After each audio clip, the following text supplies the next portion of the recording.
За сайн байцгаана уу. Бүгд нь энэ өглөөний энэ сайхан өдрийн мэндийг хүргье. За тэгээ гадаа чи өдөр болгон сайхан дулаарж байна. Мэдээж хаврын үйлрэл учраас өчигдөр засвараа холилдож ороод. Тэ чигээ хаврын одоо тэнгэр ямар вэ гэдгийг бас сайн харуулсан. За тэгээд манайхан хажууд хүндээ бас эзний өдрийн мэнд гээд мэндэлцгээе. Аа. За тэгээд үгээ манайхан анхааралтай сонсон шүү гэж бас хэлээрээ. Зүйтэй. За манайхан тэгээ бас унтаж болохгүй шүү. Та нар бусад үзээж унтаж болно заа юу. Бусад үед яг энэ номлолын чухал үеэр та нар битгий унтаарай тий. Бусад үеэр хизээж дуртай үедээ та нар унтаж болно. Тэгэхээр энэ одоо маш чухал цаг байгаа шүү тийм ээ. За ингээд бүгдээ эзний үгийг сонсохоос өмнө бас товчхон залбирцгаая.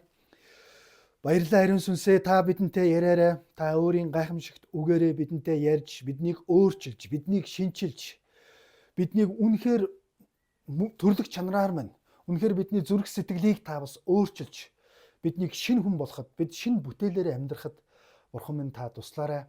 Их эзэн Есүс Христийн нэрээр гуйлаа. Амен. За тэгээд саяхан манай Эрдэнэлэг дүү маань бас альфагаа төгсөөд бас цуглаанд ирж байгаа. Тэг өнөөдөр бас ирсэнд баярлалаа гэж бүгдээрээ бас баяр хүргэе. За тэгээ Эрдэнэлэг дүү маань одоо шинэ итгэгчдийн хичээлээ эхлэх гээд ингээд сурах бичгээ авцсан байгаа. Тэгээ хамгийн ихний хичээл дээр гимшил гэсэн хичээлээр бас эхэлдэг байгаа. Тэгээд би яагаад бас энийг ярьсан бэ гэхээр би та нараас нэгэн асуултыг асууя л та. Та өдөр тутмынхаа амьдралд хэр зэрэг одоо гимшдэг вэ? Таны амьдралд гимшил ер нь хэр зэрэг бас байр суурийг эзэлдэг вэ те? Гимшил яагаад бидэнд хэрэгтэй юм бэ гэж. Тэгэхээр тэр гимшил гэдэг хичээлийг харах юм бол гимшил бол итгэгч хүнийг авралт хүргэдэг бас өөрчилдөг хүч юмаа гэсэн ийм тодорхойлт байгаа. Тэгэхээр хүн гимшиж итгэвэл авралыг авна гэж байгаа.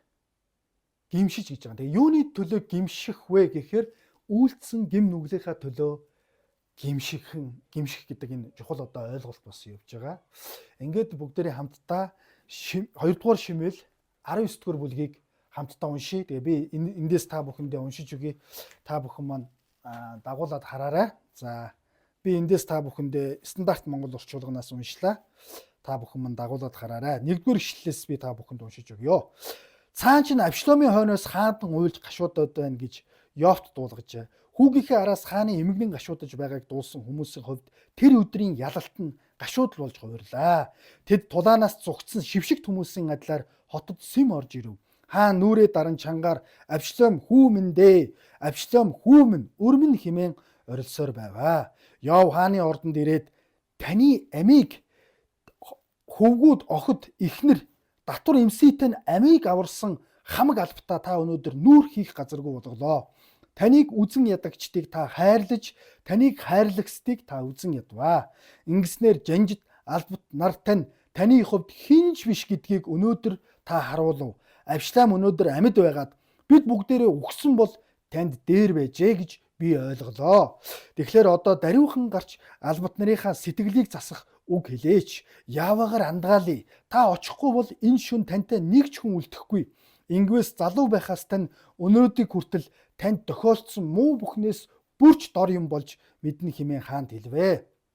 Хаан даруй босож их үүдний дэргэд очиж суулаа. Ард олон хараач хаан их үүдэн дээр ирж сууж байна гэсээр түүний өмнө ирэв.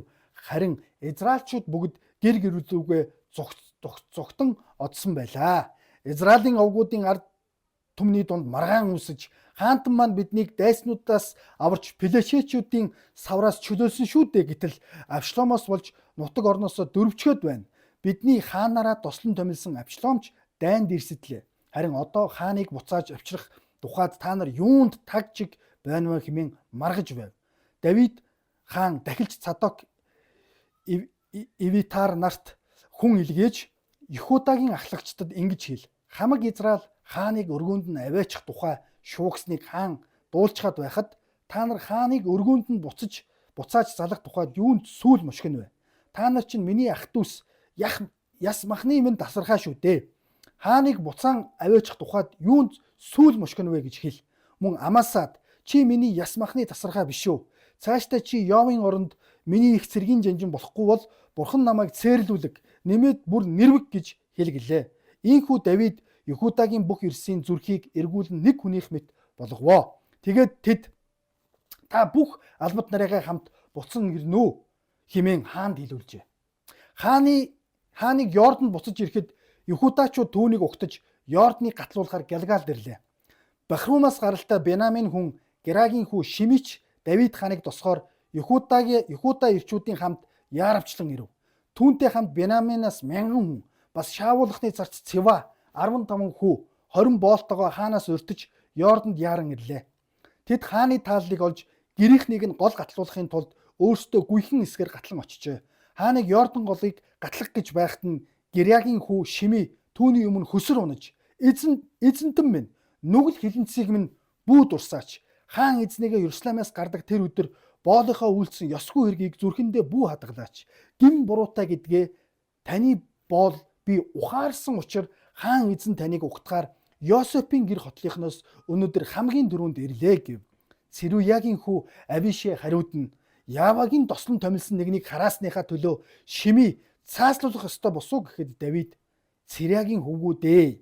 Миний хэрэг та нарт ямар хамаа байна? Өнөөдөр надтай юунд сөргөлдсөлт нь вэ? Израильд энэ өдөр хэн нэгэн цааслуулах ёстой юу? Өнөөдөр өөрийгөө Израилийн хаан болж байна гэдгээ би мэдэхгүй гэж юу гэд Шимид чи өнөөдөр өгөхгүй гэж амлалт өгчээ. Тэгтэл Шаулын ач Мефибошет хаанд браалахаар ирэв. Хааныг гарч явсан өдрөөс эхлэн 9 минут иргэн ирсэн өдрийг хүртэл тэрээр хөлөө угааж цэвэрлээгүй, сахалдаа хүрээгүй, хувцаач угаагаагүй байжээ. Түүнийг Иерусалимаас хаанд браалахаар ирэхэд Мефибошет чи яагаад надтай явсангүй вэ гэж хаан асуухад Мефибошет хариуд нь хаан эзэнтэн минь манай царц намайг мэхэлжээ. Боол нь хөл муу учир илжгээ тогшлоод унаад хаантай явъя гэсэн юм. Гэтэл хаан эзэн танд царц маань намайг гүжигдэн гүтгэжээ. Гэвч хаан эзэн та Бурхны тэнгэр элчийн адил билээ. Тиймээс та зөв гэж үзснээ хийж болгоо. Хэдийгээр хаан эзэн таны өмнө эцгийн минь гэрийнхэн бүгд үхэх ёстой байсан ч боол намайга та өөрийнхөө ширээнд хооллох хүмүүсийн дунд багтаасан билээ. Тийм атал хаанд гомдлох эрх надад бий гэж юу гэв. Хаан цааш нь ярих хэрэг юу? Тэр газрыг Цэва та хоёрт хувааж өгнө гэж би шийдсэн гэхэд Мефибошет хаан эзэн та 9 минут гэртээ ирснээс хойш тэр бүгдийг нь авах гэлээ. Барзилай гихч Галаад хүн Роголемос ирв. Тэрээр хааныг үдэж өгөхөөр Йордан гол хүртэл бараа болж яв. Барзилай 80 насыг зоогулсан ба хааныг Маханаимд байхад хоол хүнс залгуулж байсан их баян хүн ажээ. Тэгээд хаан Барзилайд надтай хамт гол гатлаач. Иерусалимд миний дэргэд байвал хэрэгтэй зүйлсээр чинь би ханган хэмээхэд Барзилай хариуд нь хаантай хамт Иерусалимд очлоо гэд би хэдэн жил амьдрах билээ. Өдгөө 80 хүрсэн би сайхан муухайг ялгаж, идэж ууснаа амталж, ир им дуучдын дууг сонсож ялгаж чадна гэж юу? Боол би хаан эзэндээ төвөг удаж яахан болох вүлээ? Боол би хаантай Йордны гатлаад жаахан л хамт явъя. Намайг тийм шагнах хэрэг юу вүлээ? Боол нь төрлөх хот руугаа буцаж эцэг эхийнхээ булшны ойр нүд анихыг зарцтай зөвшөөрч болгоо. Харин царц Кимхамыг тань хаан эзэн тантай хамт явуулъя. Та түүнд тааллаараа л хандах тун гэв. Хаан хариуд нь Кимхам надтай хамт яваг. Таны таалал ёсоор би түүнд хандъя. Таны надаас хүссэн болгоныг би танд биелүүлж өгнө гэлээ. Хаан бүх хүнтэйгээ Йордныг гатлаад Барзилайг үнсэж ирөөсөнд тэр гэрлүүгээ буцлаа. Тэгээд хаан Галгалыг чиглэн явв. Кимхан түүнтэй бараа болж байлаа. Юхудагийнхан бүгд Израилийн хагас нь хааныг даган яв. Израильчууд бүгдээрээ хаан дээр ирээд Юхуда ахын дүүс маань юунд биднээс далдуур хааны гэрийнхэнтэй бас бүх эрстэй нь Йордныг гатлуулав гэв. Харин Юхудачууд сүргүүлэн Израильчуудад манай хаан бол манай ойр төрлийн хүн. Та нар яагаад үүнд игдүүцнэ вэ? Бид хааны хоолноос идсэн үү? Эсвэл тэр бидэнд бусдаас илүү хандсан уу гэв. Израильчууд хааны 10 овог бидэнд бий. Цаашлаад Давидын хувьд бид та нараас илүү батал юунд биднийг үл тоомсорлоно вэ? Хааныг буцаан залах тухай эхэлж хэлэлцсэн бид бусуу гэв.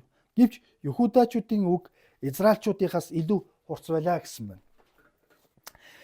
За 18 дугаар бүлэгт юу болсон бэ гэхээр Авшлом буюу Давидын хүү аавынхаа эсрэг төрийн эргэлт хийгээд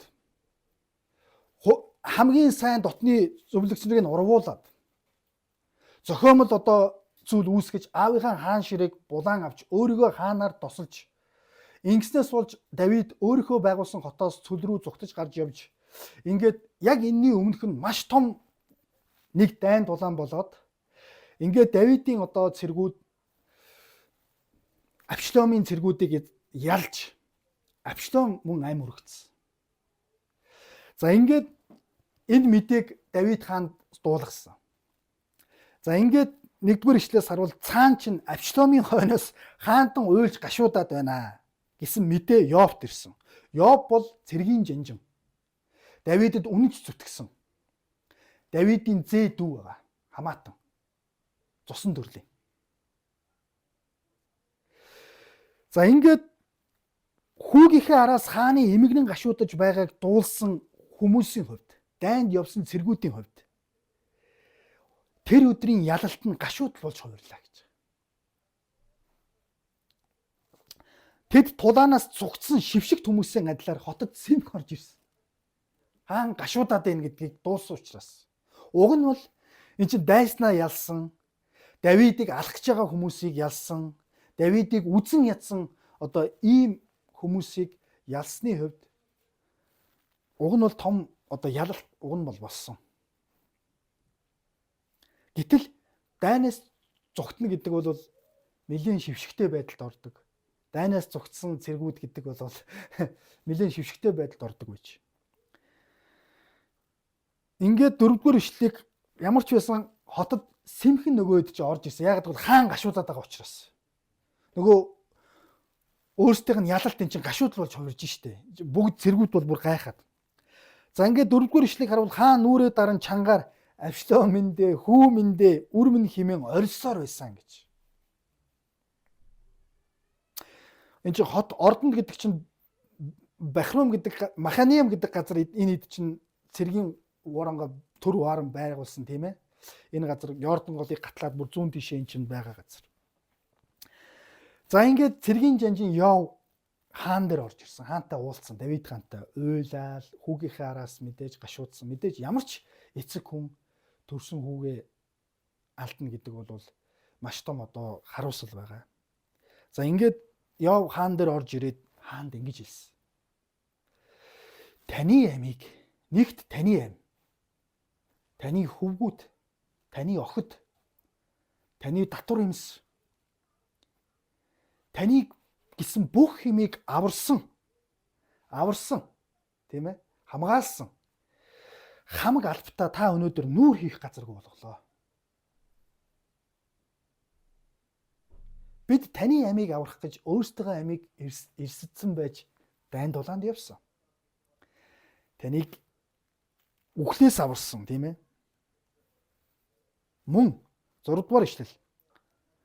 Ийм одоо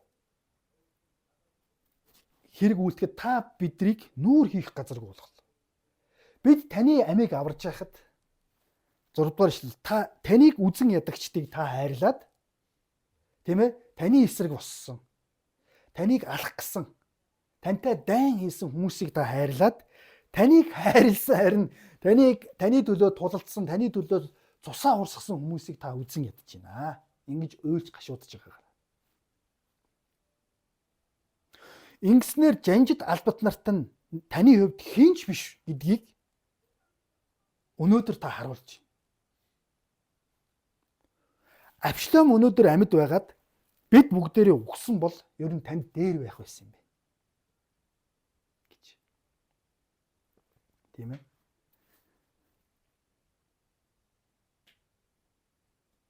Нэг ёсондоо бид одоо юуны төлөө тулалдсан байх вэ? Таны дайснуудын төлөө тулалдсан. Үнэхээр Абшалом бол аавынхаа эсрэг боссон. Үнэхээр муухай зүйл хийсэн Абшалом бол. Хүмүүсийг эргүүлсэн. Төрийн эргэлт хийсэн. Тэ? Аавынхаа хаан ширээг хүчээр одоо булааж авсан. Энэ бол цэргийн зүгээс, улс юуны зүгээс харвал дайснууд болсон. Үнэхээр хүүн бол аавынхаа эсрэг дайсан болсон. Ингээд таны дайснуудыг ялаад тийм ээ таныг хамгаалаад таны амийн төлөө бид нэр таныг аварсныхаа төлөө бидний гутамшигтай байдалд орлоо. Та ингэж хүүгийнхаа төлөө гашуудаж уйлснараа бод Абшалом баг амьд байгаад бид нар үхсэн баг дээр юм шиг ойлгогдож байна гэж. Тийм учраас Йов энэ чинь цэргийн жанжин хаанда хайртай учраас ингэж хэлсэн. Тэгэхээр одоо даруйхан гарч албад нарынхаа сэтгэлийг засах үг хэлээрээ. Яаваагаар андгаал хэрвээ та очихгүй бол зэсгэлэн засах үг хэлэхгүй бол энэ шүн нэг ч хүн тантай үлдэхгүй. Ингүүс залуу байгаас нь өнөөдөр хүртэл тань тохиолдсон муу бүхнээс бүрч дор юм болж мэднэ гэж хэлсэн. Чи хааныгаа бас бодож штэ. Нэг ясандаа баг энгийнээр хэлэхэд Давидэд ялалт өгсөн. Гол ялалтыг тэр ой залгисан штэ. Сэлмний ирэнд үрэгдсэн тооноос ой залгиулсан хүний тоо их байсан гэж.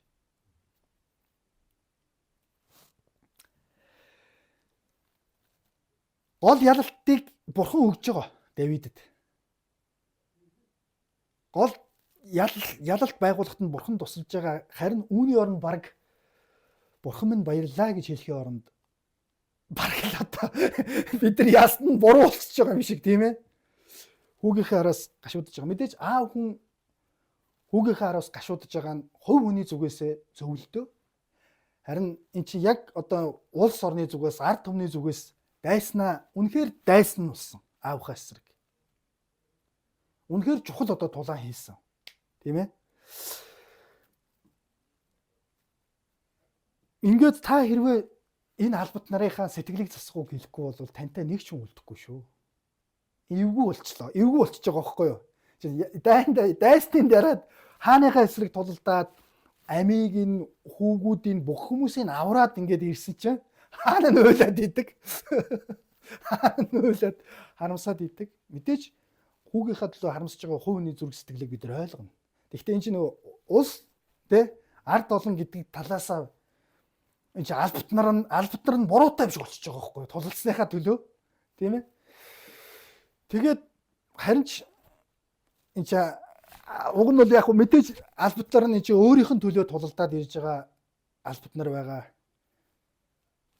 Ялалт байгуулад ирж байгаа. Гэтэл уйлаад идэх хүмүүс нь гашуулаад уйлаад идэх.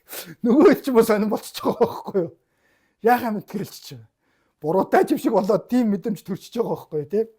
Тийм учраас хэрвээ та сэтгэлийг албат нарынхаа одоо сэтгэлийг засах үг хэлэхгүй бол тантай нэг ч юм үлдэхгүй. Энэ чинь сонирн болно шүү гэж хэлсэн. Ингээд магадгүй Давид бодсон байх. Магадгүй нэрээ би юу хийчвэ гэж бодсон байх. Магадгүй нэрээ миний буруу байсан юм биш үү? Энд чинь энэ албат нар маань миний төлөө ингэж намайг аврахын тулд намайг хайрлаж хааныхаа төлөө ингэж цусаа урсгаж ингэж бас тэмцсэн нь маш чухал байсан юм байна гэдгийг ойлгосон учраас магадгүй Давид хаан 8 дугаар эшлэгийг харуул хаан даруй босож гэж байгаа. Даруй босож их үүдний дэргэд очиж суулаа. Ард олон хараач хаан их үүдэн дээр сууж байна гэсээр түүний өмнө ирэв. Харин Израильчууд бүгд гэр гэрлүүгөө зүгтэн Израильчууд гэдэг чинь Абшаломын нөгөө цэргүүдийг хэлж байгаа шүү дээ. Тулалдсан тий. Айгаа зүгтсэн байсан. Мэдээж Давид хаан сэтгэлийн засах гоё үг хэлсэн л баг. Ард иргэдтэй тий. Тийм учраас энэ чинь албат нар нь орхиж явлаа гэж байхгүй. Мэдээж сэтгэлийн засах үг хэлсэн. Магадгүй Давид зүрх сэтгэлдээ хэдийгээр аав хүн хүүгээ алдсан ч гэсэн ард түмнээ ботсон байна тийм ээ. Их орноо ботсон, улс үндэстнээ ботсон. Тийм учраас магадгүй Давид нэрээ миний буруу байсан юм байна гэж ухаарад сэтгэлийн засах үг хэлсэн баг. Нэгт Давид ингэж гарч. За ингээд Абшалом ялагдсан, Давид ялалтаа байгуулад хаан маань үндсэндээ энэ чинь хол очсон Маханиам гэдэг газар тийм ээ цэргийн хуарангаа байгуулсан иймэрхүү одоо нөхцөл байдалтай байсан. Харин Израиль овгуудын ард түмний дунд маргаан гарсан байна. Үлдсэн нөгөө одоо Канаан нутагт байгаа үндсэн өөрсдөө нь овгууд байгаа шүү дээ. Тийм ээ 12 овг. Маргаан гараад хаантан маань биднийг Израилийн овгууд гэдэг бол хойд талын 10 улс овгийг хэлсэн байна л да. Хаантан маань биднийг дайснуудаас аварсан. Пелечүүдийн савраас чөлөөлсөө. Ийм ач тустай мундаг зүйлийг хийсэн бидний хаан. Гэтэл Абшаломоос болж бол нутаг орноосоо бол дөрвчгээд байна. Яг зөвийг хэлсэн тийм ээ. Тийм учраас бидний хаанаараа тослон томилсон Абшаломч бас дайнд ирсэдлээ. Абшалом ч хаанаар бас тослон томилогдсон байгаа энэ хугацаанд. Өөрийгөө чинь хаанаар тэгээ одоо Авшломч бас дайнд ирсэдлээ. Харин одоо хааныг буцааж авчих тухайд та нар юунд таг чиг вэ нэ гэж маргаж эхэлсэн. Овгуудын дунд, ард түмний дунд маргаан гарсан. Хааныгаа буцааж авчирч илдэ гэж. За ингээд хоорондоо маргалджээ. За 11-р эшлээс харвал Иерусалимд байгаа дахиж Цадок Эвитар тийм ээ энэ хоёр чинь нарт хүн илгээгээд Юхуда гэдэг одоо овг, уртлын овг. Энэ ганц овг байж. Юхуда гэдэг овгийн ахлагчдад ингэж хэл. Хамаг Израиль буюу 10 овг аймаг, хойдлын 10 овг аймаг хааныгаа авчирья гэд нэгдчихэд байхад Юхуда гэдэг нэг овг биш үү тийм ээ. Хааныг өргөөнд нь авчрах тухайд юунд сүүл мушгаад байгаа юм бэ? Тийм ээ? Юунд та нар эргэлзээд байгаа? Юунд сүүл мушгаад саналаа өгөхгүйгээр ингээд сүүл мушгаад одоо нэг юмсандаа манай монголоор бол гонжроод байгаа юм бэ гэж тийм ээ. Бид тэгж ярьдаг шүү дээ тийм ээ. Хааныг өргөөнд нь аваачих тухай шуугсныг хаан сонсчоод ин штэ гэж. Тийм учраас Юхуда гэдэг яг энэ овгийнханд хаан яг одоо мэдээ зар мэдээ зарлага хэлчи илгээсэн 12-оос харвал та нар нэгт миний ах дүүс яс махны минь тасархай. Яг нэг одоо овгийн хүмүүс өгөхгүй Давидын Бэтлехемд төрсөн. Давид чинь Юуда овгийн Бэтлехемд төрсөн байхгүй юу? Тийм учраас юунд сүүл мушгаад байгаа юм бэ? Юунд тэгээ бос овгодтойгоо ингээд сүүл мушгаал яг гоё авчигэн дээр санал нийлэхгүй ингээд маргалдаад яагаад байгаа юм бэ гэж. За ингээд мөн Амаса буюу яг тэр Юуда овгийн цэргийн жанжин Амаса ч Авшломын жанжин байсан тийм ээ. Тэгээ энэ Авшлом чинь цугтсан байж тээ. Энэ Авшлом амьд үлдсэн байна. Энэ дайнд орсон шүү дээ. Энэ дайнд уг нь орсон. Тэгэхэд яг энэ Амаса бол Давидын зээд байхгүй юу? Давидын зээд. Амасад ингэж хэлсэн. Чи миний яс махны тасархай биш үү? Цаашдаа чи Йовын оронд өөрийнхөө цэргийн жанжны оронд миний их цэргийн жанжин болохгүй бол бурхан намайг цээрлүүлэг нэмээд бүр нэрвэг гэж бол ингэж хэлсэн. За энэ одоо ингээе бол Йовд мэдгдсэн үү мэддэггүй энэ тухай бол мэдээ байхгүй. Ямар ч гэсэн Йов бол өөрийнх нь жинхэнэ баруун гар.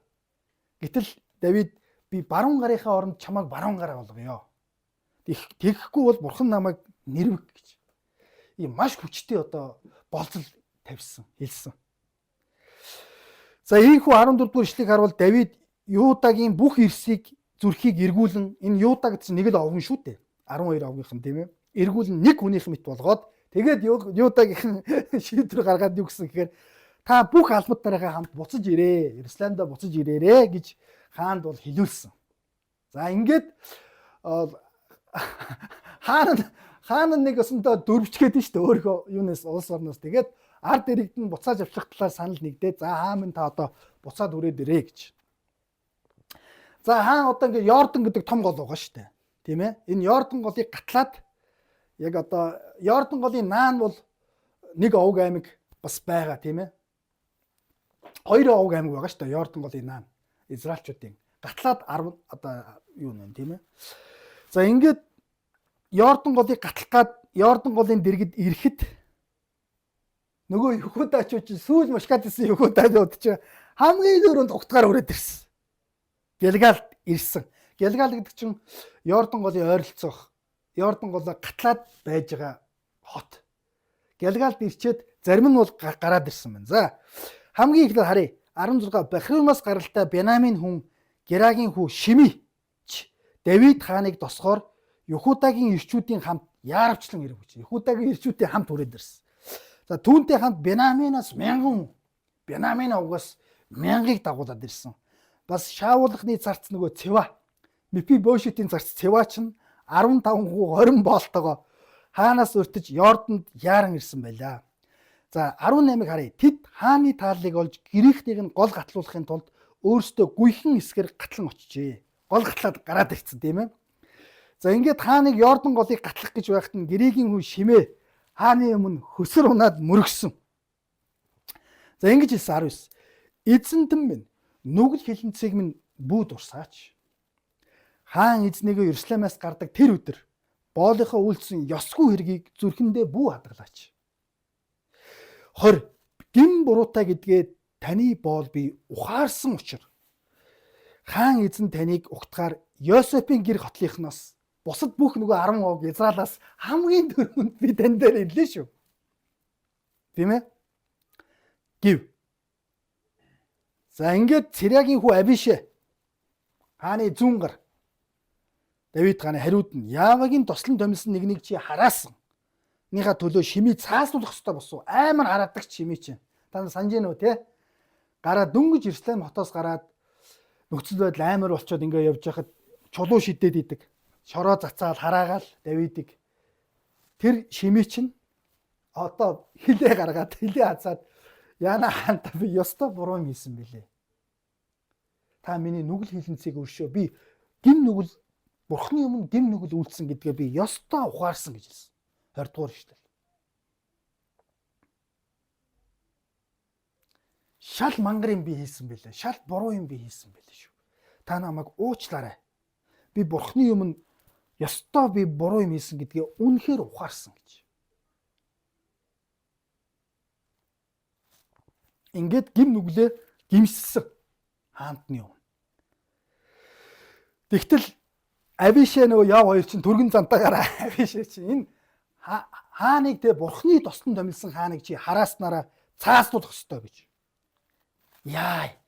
Шими хэрвээ гимшээгүй болвол магадгүй гимшээгүй болвол шууд цаа зарах болох байсан байна. Ягаад тэгэхээр хааныг тос Бурхны тослон томилсон нэгнийг хараасан учраас. Тийм учраас гимшээ тэр гимшлийг хараад Давид хаан ингэж хэлсэн. Цэрягийн үгүүд ээ. Баруун зүүн гараа өөрийнхөө жанжингуудад миний хэрэг та нарт ямар хамаа байх вэ? Энэ бол миний нэгт Давид хаан ч өөрөө гим бурууныхаа үр дагаврыг амсаж байгаа шүү дээ. Бид бол гим нүгэл үйлдэхэд үр дагаврыг бол заавал амсна. Харин үхэл гэдэг тэр шийдэг гим бурханд гимших үед аимшигтад шийтгэлээс бол өшөөгддөг. Бид хүний нүдийг сохолчвол тэр хүн сохрол байна үсттэй. Гимшингүүд тэр хүний нүд дахиад орохгүй шүү дээ. Үр дагавартай гим нүгэл. Гимт үйлдэл бол үр дагавартай. Тийм учраас Давид хаан би өөрийнхөө гим нүглийн үр дагаврыг үүрж ийн гэдгийг мэдчихсэн учраас хараахт нь хүртэл за орхио наатаа гэж хэлж ирсэн. Тэгэхдээ энэ ч Давид хаан бас миний хэрэг та нарт ямар хамаах вүлээ? Өнөөдөр надтай юунд сөргөөцөлдөн вэ? Баруун зүүн гараа жанжидаа хэлж штэ. Израильд энэ өдөр хэн цааслуулах ёстой юу? Хэн нэгэн цааслуулах ёстой юу? Өнөөдөр өөрийгөө Израилийн хаан болж байна гэдгийг би мэдэхгүй гэж юу гэд Шимейд чи өнөөдөр өгөхгүй гэж амлалт өгсөн. Яа. Шимей ч та ам үлдэс тийм ээ. Өөрийнхөө амийн төлөө голыг нь гатлахаас өмнө хамгийн дөрөнд ирээд уучлалт гуйчих. Нэг өсөндөө бас би ёстой тэнэг юм хийсэн юм байна. Би ёстой буруу юм хийсэн юм байна. Хаан минь намайг уучлаарай гэж бас гимшсэн яг үнэхээр. Тийм учраас хаан ам илтэрж штт. Гимснийхаа төлөө, буруугаа бас ухаарсныхаа төлөө те бүр ам мултарж байгаа байхгүй. Цаазаар чи өнөөдөр өгөхгүй гэж. Давид хаанд бол цааслах хэрэг нь байсан. Тэгвэл Давид хаан өршөөн уучлж чи өнөөдөр өгөхгүй гэж амлалт өгсөн. Йоо, Шимей ста нэрээ амьдрал нь гэрэл гээгээр дүүрэл явсан баг. За ингэ байжсэн. Гэтэл сонин шүү. Яг гол эн чин юм эргэж штэ, тийм ээ. За Давид хаан цухтаагаад явж исэн хүн буцаад одоо эргээд нутагтаа очихоор болоод Давид хаан гарч явж явах үед өөрийнх нь Авшлом хайртай хүүн урвсан. Тэгээд нөгөө зөвлөгч нь урвсан. Бечайбагийн өвөө урвсан. Хамгийн хайртай мэрэгүү ухаантай зөвлөгч нь. Гуравт Мефибошет урвсан гэдэг мэдээ сонссон. Дөрөвд Шимейч бас хараасан. Ингээд хүнд хэцүү нөхцөл байдал. Гэтэл хамгийн ихний сонин Шимей уучлалтгүйгээ гараад ирсэн. Хараасныхаа төлөө. Тийм ээ. Нөгөө үзэн ядчихсан хүмүүсийн ихнийх нь уучлалтгүйгээ гараад ирсэн. Хоёрт тэгтэл Шаулын ач Мефибошет хаанд бараалахаар ирэв. Нөгөө Мефибошет чинь хөлгүй штэ сунг. Шаулын хүү. Хааны гарч явсан өдрөөс 9 минут иргэн хэсэг өдөр хүртэл хөлөө угааж цэвэрлээгүй. Сахалдаа хүрээгүй. Хувцаа угаагаагүй. Энэ бол штэ еврей одоо түүхийн хувьд барагтаа ингэж хүнийг дүр төрхөөр нь илэрхийлдэг. Энэ бол маш онцгой тохиолдолд Манайхан байна уу? Маш онцгой тохиолдолд хүний энэ царай дүр төрхийг илэрхийлж бичдэг гэж байна. Тэгэхээр энэ хараа Мефибошет хааны гарч явсан өдрөөс л нүрээ сахалдаа хүрээгүй, сахал гэдэг бол тухайн үеийн баатруудын еврей хүмүүсийн амар чухал нандин одоо гангараа واخгүй юу, үн цэнтэй. Сахлаараа дэнжин тавьдаг. Одоо бид нар нэг заримдаа тоглол би өстой хоёлын өстой гар барь би өстой тэгж чадахгүй бол өсөө өсөө гэл бид нар тоглоо тэгдэг шүү дээ, тий. Энэ бол сахалдаа хүрээгүй гэж. Хувцаач угаагагүй. Одоо Давид хаан Израилаас гараад хэдэн сар болсон бүү мэдтэй хувцаа угаагагүй гэдэг чинь ингэж одоо Мефибошет хааныхаа араас сэтгэл санаад тавьсан, зовсон, тий. Яг тэр нь яг үний юм шүү гэдгээ батлан харуулахын тулд Мефибошет үнэхээр Давидын хааны араас явж чадаагүй дээ. Үнэхээр Давид хаанд санаа зовсон нь бол дүр төрхөөр нь харагдсан. Түүнийг Иерусалимаас хаанд бараалахаар ирэхэд нөгөө Йордан голыг тий гатлаагүй байгаа шүү дээ. Өөрөө гатлаад гараад ирсэн бүр.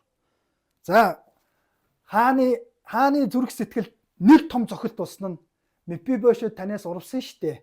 Авшломтой нийлж хаан засгийг байгуулах гэж байгаа гэдэг цэва Мефибошет царц ийм мэдээг дуулгадаг шүү дээ. Энэ бол Давид хааны бас хүнд нэг цохилтуудын нэг байсан.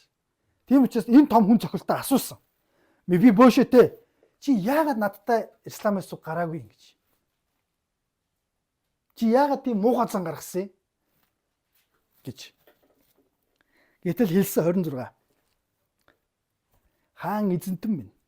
Манай царц намайг мэхэлсэн бэлээ. Цэва намайг мэхэлсэн.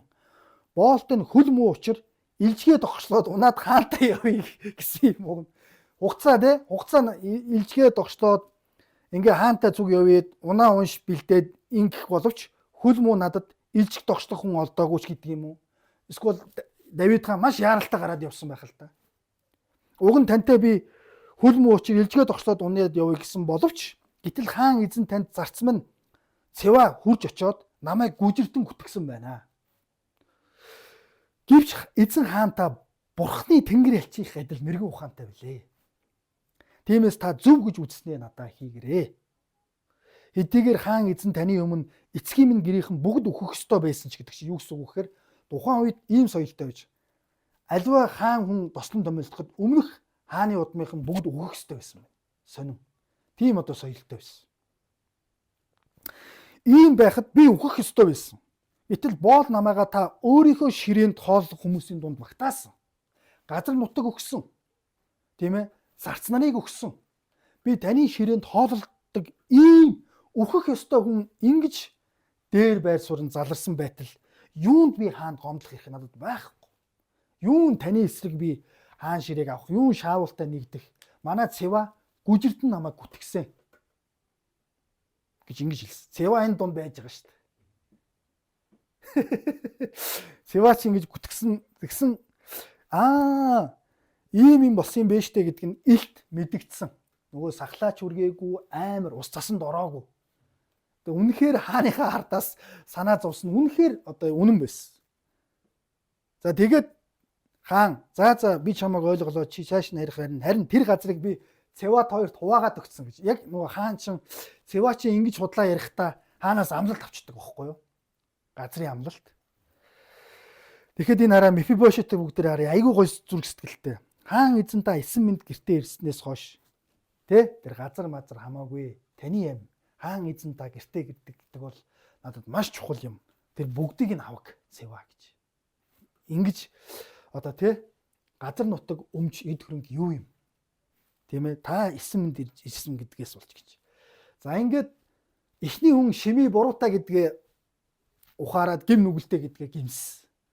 Хоёр ингээд Давид хааны хувьд бас гоё болж байгаа. Нэг том цохилт нь алгуулад, хоёр дахь том цохилт нь Мефибошет урвсан гэдэг хоёр дахь том цохилт байсан чинь энэ нь үнэхээр бас худлаа байсан байж. Ингээд хоёр дахь том цохилт арилж шít. Йордан голыг гатлахаас өмнө ийм хоёр том цохилт ирсэн. Тийм ээ. За ингээд Барзила гэгч хүн бол Реголемос ирсэн. За Барзила гэдэг энэ Маханаямд бол буудлахт нь маш баян хүн байсан. Давид хаан хоол үнсээр залгуулж исэн хааны цэргийг тийм ээ.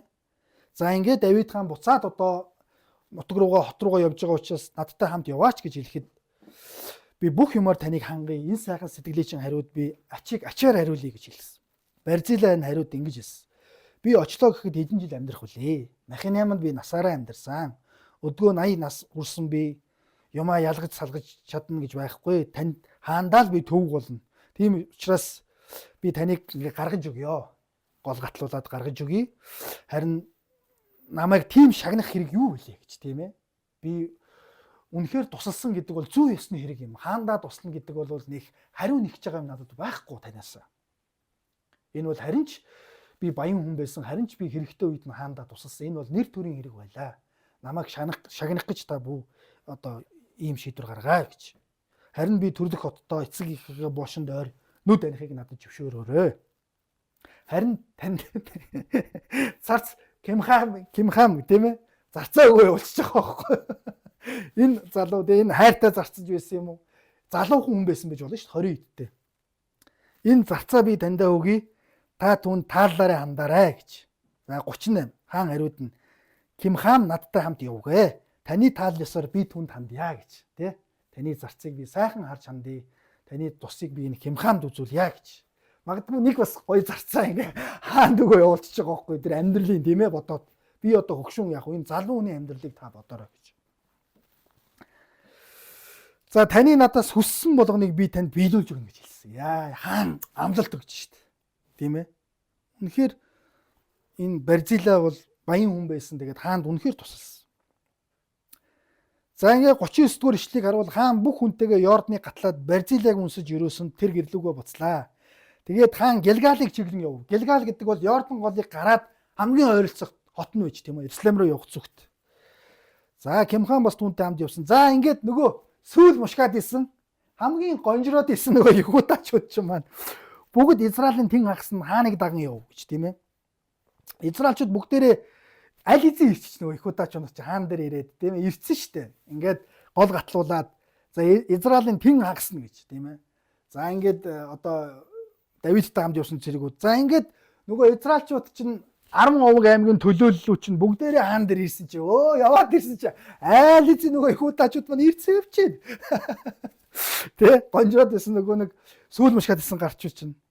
Үгүй тэгээд одоо хэлсэн хаан дээр ирээд энэ Югудачийн ахын дүүс маань юунд биднээс талдуур хааны гэрийнхэнтэй бас бүх эрстэй нь Йордны гатлуулв. Юунд ингэж бялдагдаж байгаа юм бэ гэж тийм ээ. Билэрд хэлэхгүйгээр яаж байгаа юм гэж. Харин Югудачууд сөргүүлсэн. Нөгөө Югуданууд ч хаан бол манай ойр төрлийн хүн. Бид нар нэг ураг төрлийн манай овгийн хүн тийм ээ. Бяна юунаас гаралтай. Та нар яагаад үүнд игдүүцээд байгаа юм? Бид нар нэгт бол нэг овг ургих. Хоёрт бид хааны хоолноос идсэн үү? Эсвэл тэр бидэнд бусдаас илүү хандсан уу? Тэ? гэж Израильчуудад хэлсэн. 43 Израильчууд харин хааны 10 овг бидэнд бий. 10 овг цаашлаад Давид хааны хувьд 10 овг гэдэг бол нэг овгоос илүү байхад юунд биднийг үл тоомсорлно вэ гэж. Хааныгаа буцаан залах тухай ихэж хэлэлцсэн нь бид бусуу. Бид ихэд энэ чи хааныгаа буцааж авчир гэж 10 овгийн дунд яриа гарч байгаа чинь гэж. Одоо хоорондоо бас гомдлоод нь шүү дээ бие биендээ. За гэвч Югудачуудын үг тэр овгийн үг бол бусад 10 овгийн үгнээс илүү хурц байсан гэж. Ингээд энэ түүхийг харвал магадгүй 4 том эргэлт энэ чи хийсэн юм шиг надад харагдаж байгаа. 4 төрлийн хүмүүс. Эхлээд энэ бүлгийг бүгдээр харуул. Эхлээд Давид хаан нэрээ би буруутай юм хийлээгээд жанжидынхаа өмнө сэтгэлийн засах үг хэлсэн. Тэгэхгүй бол жанжид нь явах гэдсэн тийм ээ. Өөрийг нь орхиж явах гээд бүр тань долоон дэр юм. Ингээд Давид хаан бол буруутай гэдгээ ойлгоод сэтгэлийн засах үг хэлсэн. Дараа нь Шимей ус. Би шал буруу юм хийсэн юм бэлээ. Би гимшиж байна. Би ухаарсан гим буруутай гэдгийг. Дараа нь Мефибошет. Дараа нь дөрөвдөх нь Югудачууд сүүл мушкад исэн хэрнээ бид шал буруу юм хийсэн бэргээд айгүй сэргэлэн хамгийн түрүүнд гүйжчихэд хааныгаа гол гатлуулчихж байгаа байхгүй. Энд хаан бол гомдсон баг. Югудачуудад зарлага гэж хэлгээсэн шүү дээ. Та нар юунд бусад овгууд чинь намайг авээчигээд нэгдчихэд байхад сүүл мушгаад байгаа юм бэ гэж хэлсэн. Давид хаан бол дотроо нэг юм бодсон байж байгаа шүү дээ. Гэтэл Йехудачууд гялс хамгийн дөрөнд гүйжчихэд бид нар буруу хэдүүлээ гялс одоо хааныхаа сэтгэлээсээ тааллыг олъё те гэд хамгийн дөрөнд гүйжчихэд ингээ буруутай юм би өстө буруу юм хийжээ гэж. Тэгэхээр ингээ дөрвөн төрлийн өөр хүмүүсийн эргэлтийг энэ харж байна. Тэгэхээр гимшил гэдэг бол хүний амьдралд хүнийг өөрчилдөг хүч байдаг гэж. Бурхан гимшил гэдэг гайхалтай гоё бэлгийг бидэнд бэлгэлсэн. Тэгэхээр та өнөөдөр хэр зэрэг гимшдэг вэ гэж. Гим буруутай гэдгийг хэр зэрэг та ухаардаг вэ? Ухаарсан бай. Ухаарсан бол Бурханы өмнө та гимсэн үү гэж. Гимшил зөв үйлдэл рүү хөтлөж штэ. Шимийн хэрвээ гимшээгүй бол паг авишаа хэлснээр баг хааныг хараасан гэдэг утгаар те шууд цаазаар. Гэтэл Давид хаан гимссэн учраас за чи өнөөдөр өгөхгүй гэж хэлсэн. Ам аврагдчихин те. Давид хаан ч гэсэн магадгүй Бурханд талархаад нэрээ миний амийг аврахын тулд миний бүх юмыг аврахын тулд эхнэр охид хөвгүүдийг аврах гэж миний төлөө цусаа ургасан албат нараа сэтгэлийн сэрхийг сайхав гэсэн. Ингээд тэрэд хамтдаа буцаад хаан болохоор явж байгаа шүү дээ. Гимшил гэдэг бол үнэхээр биднийг өөрчилдөг. Жинхэнэ гимшил хуурамч гимшил гэж байдаг гэд Эрдэнэ үлгтээр бас хальт ярилцсан. Жинхэнэ гимшил бол хүнийг өөрчлөх хүч үйж идэг.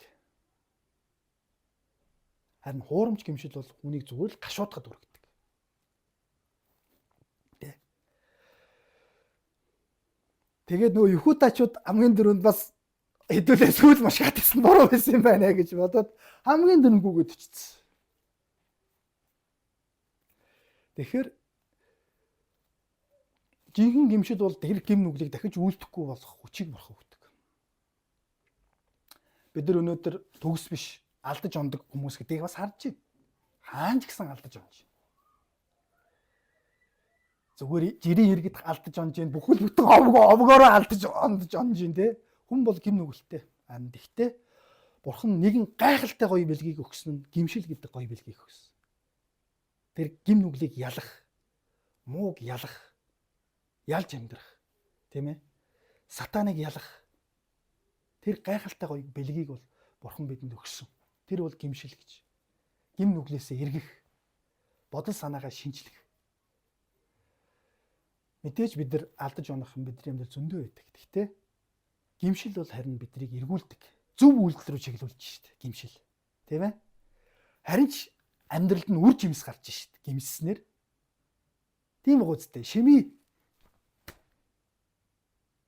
Тэгэл одоо өнгөрсөн тий хараацсан яшиг зүгээр уушлах яадаг ингээл тэндээ байсан бол пак магадгүйний замаараа дайрж байгаа. Мефибошет маань өөрхийг нь бас гүжигдүүлсэн гүтгүүлсэн. Гэхдээ энэ учрыг бас тайлж яадын хаан угаасаа ирэхэд би угаасаа л хаанда үнэнж байсан гэдгийг харуулна нэтэр гэж хүлээж суугаагүй. Хүлгүү мөртлөө хөрхийн чинь гол гатлаад гараад ирсэн. Бүр гатлаад гараад ирсэн. Гатлахаас өмнө гарч ирээд хаантаа уулзаад ингээд хоёр дахь уулзсан. Хамгийн их нь шими уулзж байгаа шүү дээ. Хоёр дахь уулзсан нь Мефибошет. Тэ. Тэгэхээр бид өнөөдөр хамгийн хэцүү юм бид нар буруутай гэдгээ хүлээмжшөөрж сурах хэрэгтэй. Ядаж Бурхны юм. Тэ. Хийсэн гим нүглээ хэлдэг. Уучлаарай та намайг би ингэчлээ гэж тийм ээ. Тэгэхээр жинхэнэ гимшил бол Бурхан биднийг гимшилд дуудсан байдаг. Гимшиж итгэх тун гэж Есүс маш олон удаа хэлсэн байдаг. Бурханы хаанчлал айс үе. Гимшиж сайн мэдээнд итэг гэж. Тэ? Гимшил бол үнэхээр хувь хүнийг өөрчилдөг. Тэ? Муу зүйлээс нь өөрчилдөг. Гимшил бол яг ухаардаг. Би буруу юм хийсэн юм байна гэж. Тийм ээ. Энэ ухаарлыг бидэнд бэлгэлдэ. Ингээд бүгдээрээ Бурхны өмнө ирээд хамтдаа залбирцгаая. Баярлалаа хийсэн минь. та бидэнд гимших зүрх сэтгэлийг, гимшлийг, жинхэнэ гимшлийг бас өгөөрэй. Бурхан тань руугаа эргэх, бодол санаагаа шинжлэх, зөвхт амьдрах тэр зүрх сэтгэлийг та бидэнд буулгаж өгөөрэй. Их эзэн Есүс Христийн нэрээр гуйлаа. Амен.